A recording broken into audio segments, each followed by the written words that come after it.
जलवा कुछ नहीं है, सब कायम रहे बस। कायम रहना चाहिए कि मेरे मन के गांव में ये शोर हो गया। जिस रास्ते पे आप जैगुआर से आए ना, उस रास्ते पे मैं पैदल चल के आया हूँ। प्यार होना और धोखा मिलना, धोखा कलियुग का प्रसाद है, बारी बारी सबको मिले। दोबारा प्यार नहीं है? प्यार क्या, लड़कों को प्यार तो होता रहता है, हर किसी को देखते ही प्यार हो जाता है। प्यार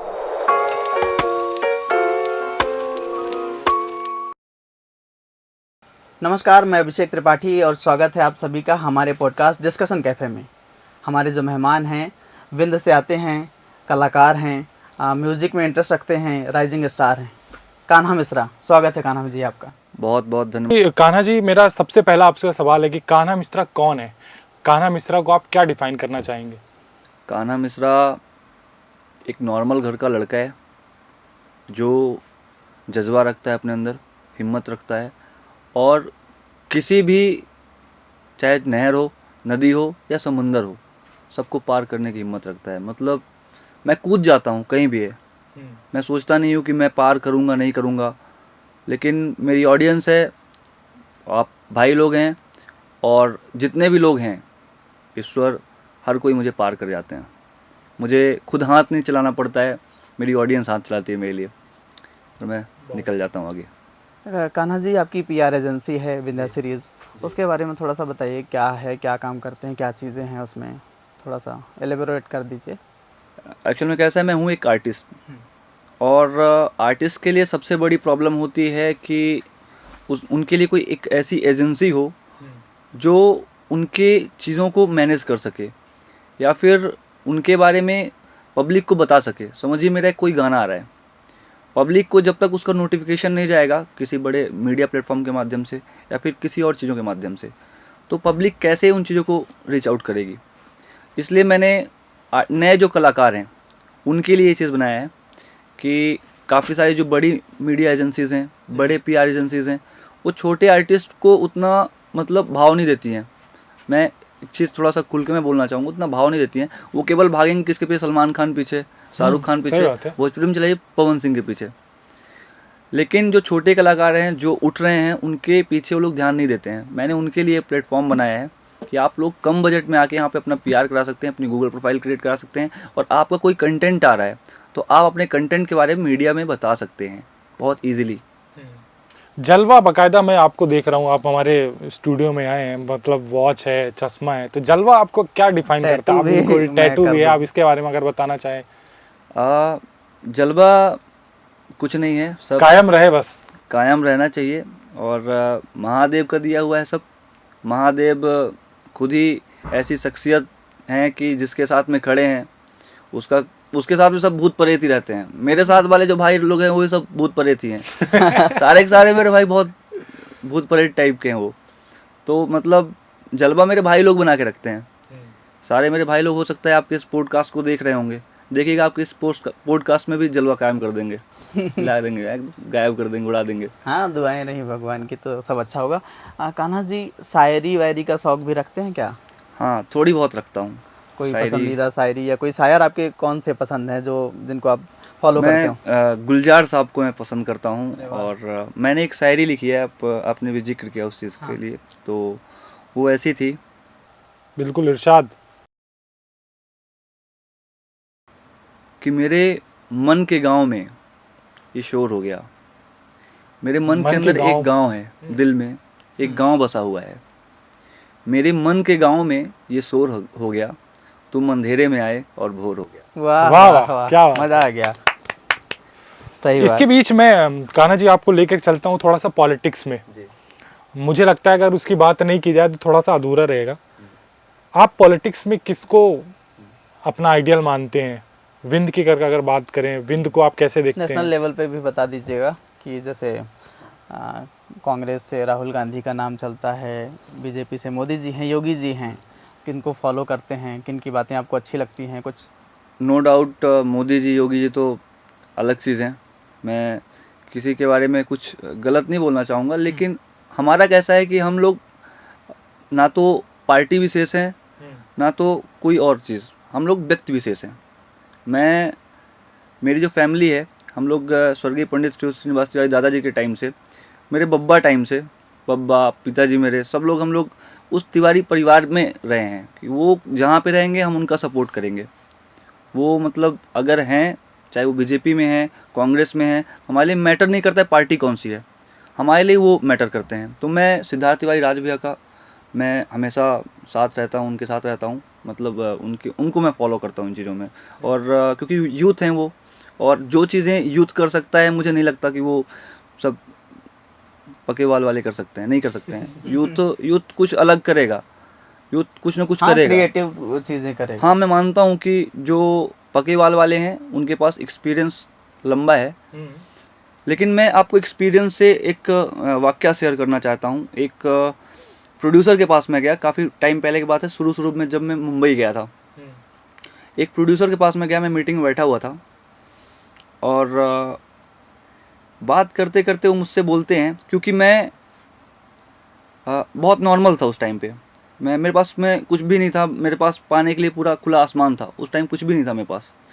प्रोड्यूसर साहब बैठे थे और बोलते हैं अभी तुम्हारे अंदर ना वो मतलब एक्सपीरियंस नहीं है और वो बात नहीं है, वो चीज़ें। मैंने देखा बाहर उनकी जैगवार खड़ी थी। मैं बोला सर और तो सब ठीक है, लेकिन जिस रास्ते पे आप जैगवार से आए ना, उस रास्ते पे मैं पैदल चल के आया हूँ। आपसे ज़्यादा एक्सपीरियंस मुझे होगा उस रास्ते के बारे में। तो जो अभी नया यूथ काम कर रहा है वो बहुत बेस्ट काम कर रहा है। यूथ में जैसे मैं सिद्धार्थ तिवारी राज भैया को बोल दिया हूँ, ये तो बड़े भाई जैसे हैं अपने, और बाकी ज़्यादा मैं राजनीति में इंटरेस्टेड नहीं रहता हूँ, थोड़ा सा दूरी रहता हूँ मैं। आगे कान्हा मिश्रा आगे और क्या करना चाहते हैं? अगर मैं अगले 4-5 सालों की बात करूं, जो आपके फॉलोवर्स हैं वो और आगे आपको कहाँ देखना चाहते हैं, या फिर आप अपना क्या लेकर के चल रहे हैं कि मैं ये करना चाहता हूँ, ये कुछ नया प्लान? एक गाना है, क्योंकि मेरा नाम कान्हा है। एक गाना था हनी सिंह पाजी का, बहुत पहले का, वो एकदम अलग चीज़ थी, ब्लू आइस। हनी पाजी मार्केट से आउट हुए, वापस से उन्होंने कम बैक किया, लेकिन आज भी उनका वो कम बैक नहीं हो पाया है जो पहले का था। उनके म्यूज़िक में वो वाइब नहीं आ पाई है जो पहले की थी। चाहे कितने भी 100 मिलियन 200 मिलियन मैटर नहीं करता है, वो वाइब मिलनी चाहिए जो ब्राउन रंग में थी, ब्लू आइस में थी, देसी कलाकार में थी, वो वाइब नहीं मिल पाई। मैं उस वाइब पे काम करना चाहता हूँ। मैं उनको फॉलो करता हूँ। वो मतलब ऐसा है कि मैं अगर इंडस्ट्री में म्यूज़िकल आर्टिस्ट को मैं किसी को मैं अगर पसंद करता हूँ तो केवल हनी पाजी हैं। बाकी उनके अलावा मैं ऐसे डिफेम किसी को नहीं करना चाहूँ, किसी के बारे में गलत नहीं बोलना चाहूँगा। सबका अपना अलग अलग काम है, पर जो मेरा जोनर है उसके लिए मैं उनको पसंद करता हूँ, और वो बाप हैं, सबके बाप हैं। कान्हा को कभी प्यार हुआ है? अगर हुआ है तो वो चल रहा है या ब्रेकअप हुआ, कोई किस्सा ऐसा हो बताएं। देखिए क्या है कि प्यार होना और धोखा मिलना, धोखा कलयुग का प्रसाद है, बारी बारी से सबको मिलेगा। मतलब बातों बातों में आपने इशारा कर दिया है कि सबको मिलना है, मतलब सब में आप भी शामिल हैं। बिल्कुल, वो ठीक है, 2 साल हो गए। तो कभी याद नहीं आती है कि रास्ता हमारा शुरू हुआ फिर ख़त्म हुआ? देखिए ऐसा है कोई कि अफसोस हो कि? कोई अफसोस नहीं है, अफसोस सामने वाले को होना चाहिए ना। मैं तो अपने काम में आगे हूँ। जैसे सामने वाली की हैसियत नहीं है ना मेरे साथ खड़े होने की, निकल गया, समझ गया अपनों मेरा हैसियत कितनी है। दोबारा प्यार नहीं हुआ? प्यार क्या, लड़कों को प्यार तो होता रहता है, हर किसी को देखते ही प्यार हो जाता है। प्यार टूटा तो होगा, टूटा है कुछ प्यार आपका? हाँ, पता है सबका टूटता है, धोखा तो। दिल टूटा हो तो आपका एक्सपीरियंस कैसा रहा? वो गाने आ रहे हैं, गानों में दिखेगा। हाँ। चलिए, कोई अपने विंद का किस्सा बताइए जो आपको कभी याद आता हो और उसको सोच के एक महसूस होता हो कि यार मैं भी कुछ हूँ और मुझे लोग पसंद करते हैं। कोई यादगार पल हो, विंद का हो, विंद से जुड़ा हो, ऐसा कोई?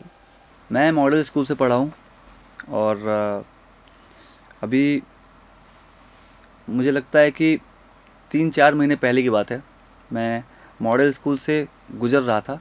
अचानक से मेरा मन किया कि मैं जाऊँ अपने विद्यालय के बाद प्रणाम करूँ। मैं गाड़ी से उतरता हूँ, जाता हूँ, प्रणाम करता हूँ। इतने में 2-3 लड़के वहाँ से निकल रहे थे अंदर से, स्कूल के। वो लोग देखते हैं और बोलते हैं कि आप कान्हा भैया है ना? बोला हाँ। मुझे लगा कि अगल बगल के होंगे। बोलते हैं भैया आपको बहुत बड़ा फ़ैन हूँ। तो वो मुझे अच्छा लगा कि यूनिफॉर्म में है स्कूल के और मुझे पसंद कर रहे हैं। तो कैसी फीलिंग आती है जब ऐसा कोई बोलता है कि कान्हा मैं आपका फ़ैन हूँ? फीलिंग क्या है, मुझे रोना आता है सच्चाई बताऊँ तो। मैं क्योंकि जो विज़न था हर मैं एक्चुअल में मैं हर उस बच्चे को अपना आदर्श मानता हूँ जिसके अंदर ऊंचा उड़ने की एक ललक रहती है, जो ऊंचा उड़ना चाहता है, जो अच्छा करना चाहता है, जिसके जो पर हैं वो उड़ने के लिए एकदम तड़प रहे हैं कि मैं कैसे खुल जाऊं, निकल जाऊं, कुछ बड़ा कर जाऊं। किसी भी फील्ड में हो, किसी भी सेक्टर में हो, मैटर नहीं करता है। मैं हर उस बच्चे का फ़ैन हूँ। कोई आज तक नहीं कहता है, मैंने किसी को कहते हुए नहीं सुना कि मैं किसी बच्चे का फ़ैन हूँ, पर मैं हर उस बच्चे का फ़ैन हूँ जो कुछ ऊंचा करना चाहता है, लंबी छलांग लगाना चाहता है। कान्हा के लिए सबसे बड़ा चैलेंज क्या था या क्या है? सबसे बड़ा चैलेंज ये था कि एक क्राइटेरिया होता है एक छोटे शहर से निकलना। हालांकि मैं जिस शहर से आता हूँ, रीवा, वो सफ़ेद शेरों की धरती है और वो छोटा शहर नहीं है, वो बहुत बड़ा शहर है। हमारा बिंद जो है, बिंद की राजधानी रीवा है और रीवा संभाग में जितने ज़िले आते हैं तो टॉप की चीज़ें हैं ना, सब रीवा में है। जैसे एशिया का सबसे बड़ा सोलर प्लांट हमारे रीवा में है। बड़ा हुआ ना, मैं अपने रीवा को छोटा क्यों कहूँ। सही सही है। बात। अब जैसे विश्व का पहला वाइट टाइगर रीवा में पाया गया, ठीक है, जो अकबर और बीरबल थे ना, अकबर बीरबल, बीरबल हमारे रीवा से थे, सॉरी सीधी से थे। हमारे बिंद संभाग का ही जिला है, हमारे रीवा संभाग का ही जिला है वो। हमारे तानसेन साहब, हाँ, वो भी मैहर से। सुरताज, वो भी हमारे मैहर से थे। यहाँ रीवा राज्य में गायकी किया करते थे। तो हमारा जो रीवा, चाहे कला के मामले में हो, चाहे रीवा बुद्धि का के जो मामले ब्लड में है, वो हो, ब्लड जो है वो दिखता अलग है। है। उसके अंदर खून नहीं, वो बारूद है। वो उबलता रहता है अंदर से, कुछ ना कुछ करने के लिए एकदम लगा रहता है कि हाँ कुछ कर जाऊं मैं। कान्हा जी के लिए प्यार बड़ा या करियर? देखिए, मुझे लगता है कि अगर प्यार सच्चा है तो करियर में फोकस करने से कभी रुकेगा नहीं। तो इसलिए मेरे लिए कैरियर है, प्यार है तो फिर रुकेगा। और एक चीज़ आपने बताई दी कि दिल सबके टूटते हैं, तो टूटा ही होगा, जाहिर सी बात है। हाँ, वो तो इससे फिर उभरें कैसे? क्योंकि आप भी एक फेज़ रहा होगा, फिर उससे निकले होंगे, कैसे उभरें? क्योंकि कुछ लोग ऐसे हैं जो इस फेज़ में जा रहे हैं अभी, तो उनको सीख मिल जाएगी, कल को हो सकता है हमारे साथ। नदी के किनारे जाओ, गलत मत करना। नदी के किनारे जाओ और जाके बैठो, कॉपी पेन ले लो, कुछ लिखो, दिल से जो आवाज़ आए ना वो लिखो। मैं पहले गाने नहीं लिखता था, मैं चीज़ें हुई, गया नदी किनारे बैठा, बैठ के मैंने लिखना चालू किया। बाद में 2-4 लोगों को सुनाया, पता लगा अरे बाप रे, बारूद लिख दिया मैंने। तो ऐसे टाइम पे कुछ भी आप लिखोगे अच्छा होगा। अच्छा करने का ट्राई करो उस टाइम पे, कुछ मतलब इनोवेटिव सोचो या फिर कुछ अलग क्रिएटिविटी सोचो। उस टाइम पे बहुत चीज़ें मिलती हैं। तो मैं हमेशा, जो मेरे भाई लोग भी हैं, वो लोग भी अगर उनके साथ भी ऐसा कभी कुछ होता है कि प्यार मोहब्बत ये है वो दिस दैट, तो प्यार मोहब्बत धोखा है, ठीक है, बाकी सब सही बात है। कान्हा भाई, मुझे थोड़ा सा समय की कमी है। आप डिस्कशन कैफे की व्यूवर्स के लिए कुछ अगर कहना चाहें, क्या है आपका एक्सपीरियंस, कैसा रहा? डिस्कशन कैफ़े, पहले तो आते ही आप लोग का जो प्यार मिला, साथ में हमने जो चाय पी, आहा, मज़ा आएगा। क्योंकि मैं एक कलाकार चाय पसंद बहुत करता है और मैं, हाँ। हमारे रीवा वाले तो वैसे भी चाय के लिए कितना दीवाने होते हैं। मुझे याद है मैं बनारस में काम कर रहा था, हम लोग शूट करते रहते हैं, रात में अचानक से निकल के चल देते हैं, चलो चाय पीने चलते हैं। सारे लोग, भाई लोग सब निकल जाते हैं। तो चाय से थोड़ा सा एक कनेक्टिविटी अलग ही बढ़ जाती है। और हमारे यहाँ है भी ऐसा कि कोई घर में मेहमान आता है तो चाय पसंद करता हूँ मैं, और चाय से ही आपने स्वागत किया मेरा, ये मेरे लिए बहुत अच्छा लगा। और जो आप दोनों लोगों का जो मेरे प्रति जो स्वभाव था, एक कलाकार को आप लोगों ने मौका दिया, एक मंच दिया बैठने के लिए, ये एक अच्छी चीज़ थी, मुझे अच्छा लगा। एक चीज़ मैं ये भी रख देता हूँ कि रीवा और मुंबई दोनों जगह आप रह रहे हैं, मुंबई में मायानगरी में है ही। क्या देखते हैं मुंबई को और रीवा को, और किसको कहाँ पे रखना चाहेंगे? क्योंकि एक तरफ रीवा आपका शहर हो गया और मुंबई जो आपको कुछ देने वाला है या दे सकता है, बड़ा बना सकता है, बहुत सारी चीज़ें हैं, रीवा opportunities। मेरी जन्मभूमि है और मुंबई मेरी कर्मभूमि है। रीवा में मैं जन्म लिया हूँ, मुंबई में कर्म कर रहा हूँ, क्योंकि जो मेरा फील्ड है उसके लिए रीवा में अपॉर्चुनिटीज़ नहीं हैं अभी। हमारे यहाँ से लोग कर रहे हैं, अभी ट्राई कर रहे हैं, अच्छा कर रहे हैं। मैंने भी किया, बघेली में मैंने शुरुआत किया था। बघेली में अविनाश तिवारी जी हैं बड़े भाई, उनके साथ मैंने शुरुआत किया था। अच्छा काम कर रहे हैं वो, और ठीक है, लेकिन जब अच्छा काम होता है थोड़ा पीछे से खंजर होता है, वो तो कीचड़ काम उछाला है। जाता है, सारी चीज़ें होती हैं। तो रीवा और मुंबई में ये देखता हूँ कि मुंबई में मैं रहता हूँ तो एक अलग वाइब आती है, मतलब काम काम काम काम काम, और वहाँ पे मेरे कोई दोस्त नहीं है, सारे लोग काम वाले लोग हैं। और रीवा में आता हूँ तो रीवा में मेरा एक ही दोस्त है, कौटिल्य नाम है उसका, मेरे कॉलेज टाइम से वो साथ में, एक ही दोस्त है, और एक अर्पित है। और वैसे मैं ज़्यादातर अगर किसी के साथ में रहता हूँ वो इरशाद हैं, वो मेरे पार्टनर, बिजनेस पार्टनर। मैंने अपना अभी एक रीवा के लोगों के लिए काम करने के लिए अपना एक complete pre and post production Rewa में बैठा दिया है, डेकहा में है। अभी हाल ही में उसमें एक चोरी भी हो गई थी, लगभग 12-13 लाख की चोरी हुई थी मेरे ऑफिस में। Pictures art studio Vindhya series उसका नाम है। हमारी जो PR एजेंसी है उसका भी है, और जो फिल्मों के लिए है, गानों के लिए है, वो भी। हम मतलब हमारे पास सारी चीज़ें हैं। हम एक पूरा गाना या फिर एक पूरी फिल्म बना सकते हैं। हमारे पास इतनी इक्विपमेंट्स रीवा में मौजूद हैं खुद के। कोई आखिर में मैं आपसे कहूँगा, कोई रैप आपने जो लिखा हो या कोई जहन में याद आ रहा हो, किसी और का भी हो तो चलेगा, अगर गुनगुना दें। आपका अपना है तो ज़्यादा आपका बेहतर। अपना हो अपना है, तो एक रैप है कि दिल दिया तुझे प्यार किया, एक बार नहीं 100 बार किया, तूने छोड़ दिया दिल तोड़ दिया, रिश्ता गैरों से जोड़ दिया। मैंने प्यार किया तूने मार दिया, मेरे दिल पे तूने वार दिया, क्यों छोड़ दिया तूने मार दिया। यही था। वाह वाह।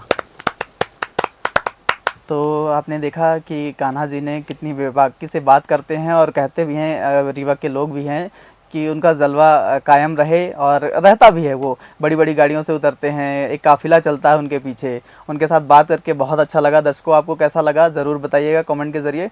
कोई पार्ट अच्छा नहीं लगा हो तो उसके बारे में भी बताइएगा, जो बहुत अच्छा पार्ट लगा हो उसके बारे में बताइएगा, और हमारे चैनल को सब्सक्राइब ज़रूर कीजिएगा। तो डिस्कशन कैफ़े में इस मुलाकात में और इस बात में हमारे साथ कान्हा मिश्रा थे, और जाहिर सी बात है कुछ बातें रह गई हैं और समय की कमी थी, तो हम एक बार फिर से बैठेंगे, और अगली बार जब हम कान्हा मिश्रा से मुलाकात करें तो वो सवाल क्या होने चाहिए, आप हमें कमेंट बॉक्स में ज़रूर बताइए। और हम ये दुआ भी करते हैं कि कान्हा मिश्रा जब अगली बार बैठे तो कोई बड़ा स्टार हमारे सामने हो, ये भी हो। बहुत बहुत शुक्रिया कान्हा मिश्रा जी समय देने के लिए। मैं समय को समझ सकता हूँ कि ये व्यस्ततम समय है, लेकिन आपने जो भी हमें समय दिया उसके लिए मैं बहुत बहुत शुक्रिया। बहुत बहुत धन्यवाद। बहुत बहुत धन्यवाद।